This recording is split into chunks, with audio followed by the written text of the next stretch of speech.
సాయంత్రం 7 గంటల తర్వాత ఎవరి ఇళ్ళకి వాళ్ళు వెళ్ళిపోండి, భార్య పిల్లలతో హ్యాపీగా ఉండండి, 10:30 పబ్లిక్ సేవ చేయండి. ఏమంజనేలు నువ్వు ఫోన్ బంద్ చేసాను, నా మాటని బంద్ చేసి, అర్థమైందా? మీకు కూడా 7 తర్వాత ఎవరు వాళ్ళు ఇళ్ళలో పోయి కూర్చోండి అంతే. రాత్రి 9 గంటలకు 10 గంటలకు ఏం కొంపలు మునిగిపోవు. అర్థమైందా అందరికీ? ఏమి చెప్తున్నాం మీకు అది.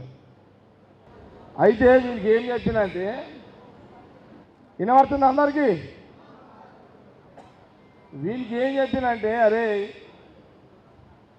4 ఏళ్ళకి గెలవాలని, ఇక 4 ఏళ్ళ సంగతి తర్వాత సరే, ఆ గెలుపు ఓటమి సంగతి వదిలేసాయి.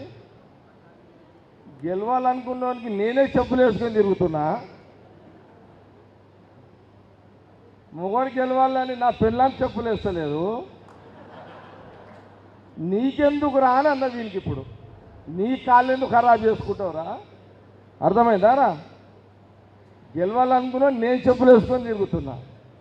మొగోడు గెలవాలని నా పిల్లము చెప్పులు వేసుడు బంద్ చేయగలం ఆయనత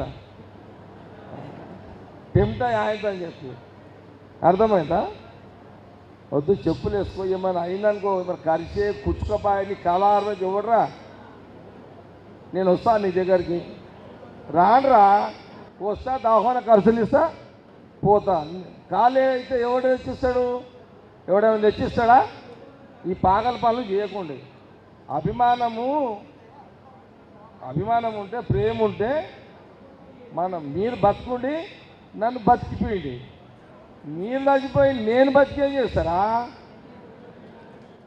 అర్థమైందా? పో, చెప్పులు వేసుకురా, పోనాడు, పో పో నాడు.